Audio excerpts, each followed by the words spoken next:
Hi people and hello my Chili Gun Carnage crew, it's Chili here from Live Listener Race and I'm here to do a special episode. This special episode is dedicated of course to Queen's album Sheer Heart Attack, and that celebrates their 50th anniversary today.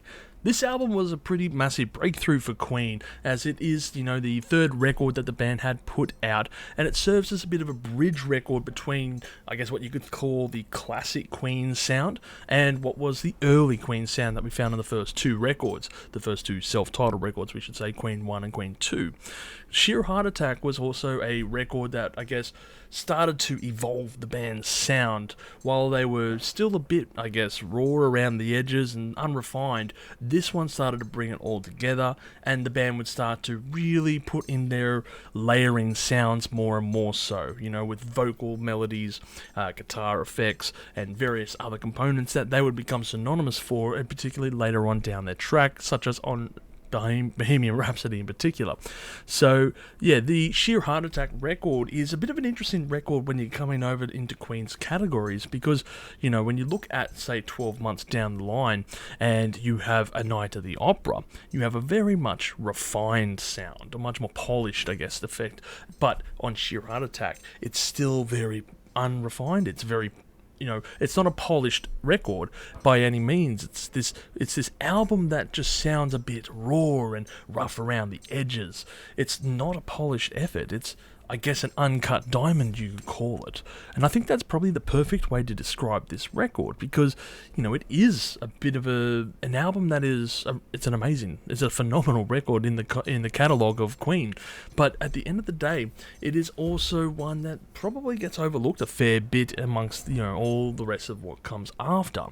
Don't get me wrong, there are some absolutely amazing tracks, of course, such as Killer Queen, one of the big breakthrough songs that the band would see for the first time, and of course, Stone Cold Crazy, and we'll get to that in a minute when we're talking about this. But, when we're going over this, we have the broad, sparse opening of Brighton Rock, and the, big vocals, of course, of Freddie Mercury there, and it's all very high-pitched and stuff, and I find it very interesting when you're looking at it back in hindsight, of course. No, and there's also the fact that we also have Roger on lead vocals for Tenement Funster, and he sounds pretty good, he doesn't sound too bad there, and it really brings out a different kind of aspect to that sound, that track, I should say.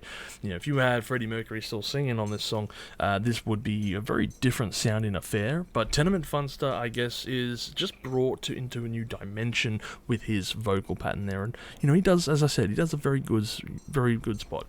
But at the end of the day, hell, if you got the best vocalist in the world in your band, of course you're going to use him as much as possible. Still, I love the vocals that he does on this track in particular because, he does have a very good voice. He was very of that era, very sounding of that era, I should say, in a vocalist performance, and does a very, very good job on here.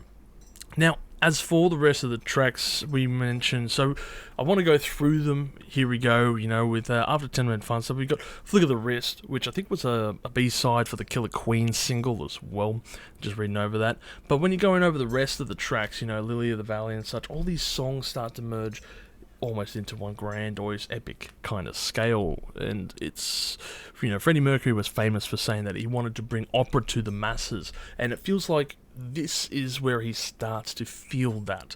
You can really hear it starting, and it starts to build, and goes through it all the way up to Now I'm Here, In the Lap of the Gods in particular, and all these other tracks that you keep going through.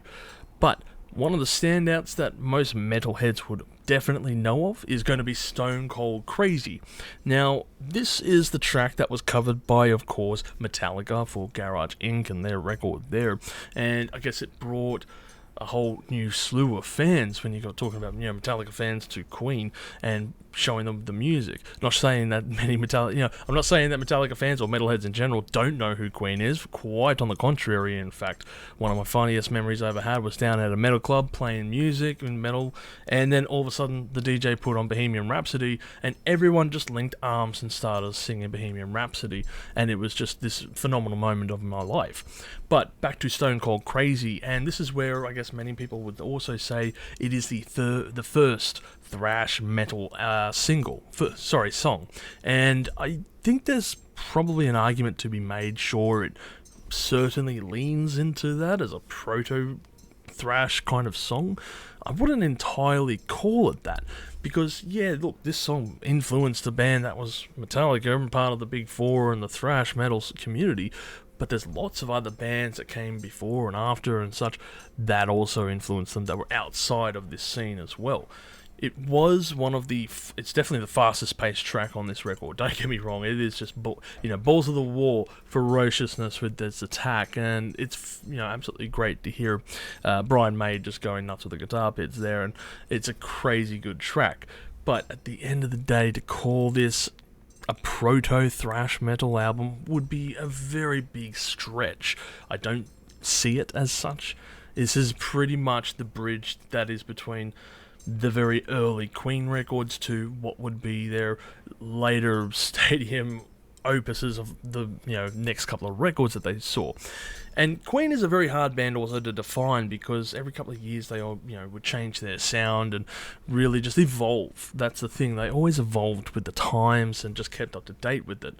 So I guess many people would point to this record as a glam metal or a glam rock outfit kind of thing, and I tend to agree with this kind of thing, because yeah, it's definitely of that sound. It's kind of that Aerosmith kind of edge, I guess you could call it, and some of those other bands around about that time, but with a much more British vibe to it at the end of the day, because you're not going for the sleaziness that was Aerosmith. You've got the fantastic songwriting and lyrics of Brian May. Brian May. Wow, you got the fantastic song lyrics of Freddie Mercury there, and it's brought into a different degree. It's apples and oranges if you want to compare Aerosmith to Queen. Two different aspects to it. So yeah, at the end of the day, people would love to define this album in several different genres, but I guess ultimately it comes down to this, and it's simple. This is the record that broke Queen into the mainstream.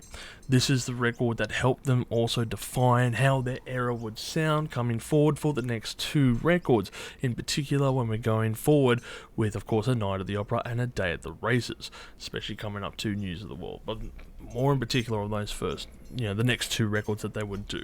Massive tracks on there. So yes, Sheer Heart Attack, doesn't matter what you want to call it, what genre you want to lump it into, definitely had massive influences on the scene at the time of its release. Definitely influenced many bands in the future, and of course at the time, but also influenced the band itself. It would evolve and just surround itself with more of this type of music.